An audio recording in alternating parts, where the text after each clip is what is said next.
Hi, my name is Courtney Sheezer. I'm really, frankly, underqualified to be talking with you today, but that might actually be the point. More on that in just a minute. I'm a straight cisgender guy, and I consider myself an ally of the gay community. Full disclosure, I'm a flawed person and I get more wrong than I get right, but I'm trying, and I feel like I have love in my heart for the gay community. I'd like to share two ideas that have helped my growth.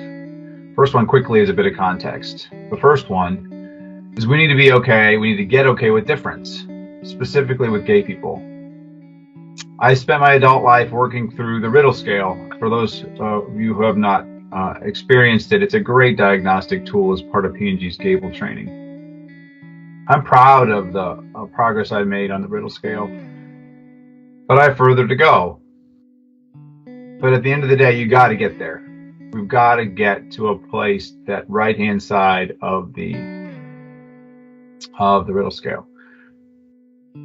So P&G's training says, hey, we need behavior. We don't need belief. Behavior is the left side and belief is the right side. And I would say, let's challenge ourselves to get to that belief place. And that includes transgender. It's hard being trans right now.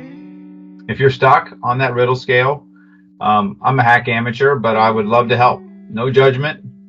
Please call on me.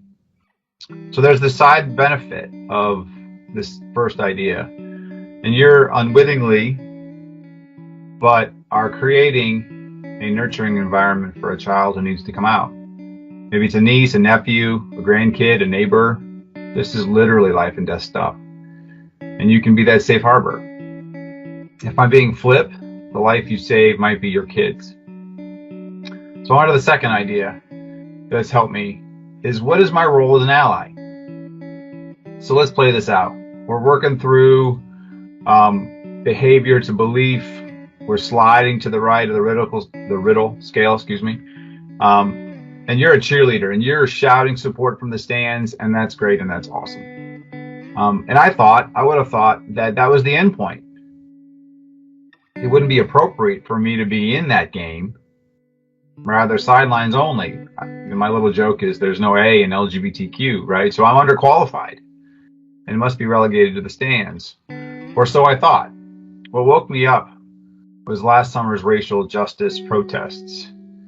White people showed up shoulder to shoulder with the black community, and they lent their voice and they lent their power to this cause, and it dawned on me.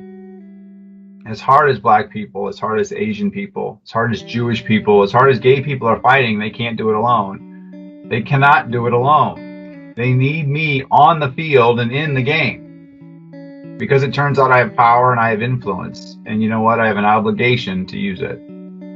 Underqualified then, in this weird way, is actually what makes me valuable to the cause. So this influence, this power that I can bring, benefits folks in two ways. One, the gay community feels supported, and that's fantastic. And would-be allies are influenced by my attempts to normalize the difference. So break it down. What does being on the field really mean? Being in the game really mean? Great news. It doesn't have to be Herculean. Just sincere, just consistent. And for me, it means things like continually educating myself, writing my elected officials to do more, in some cases to do less.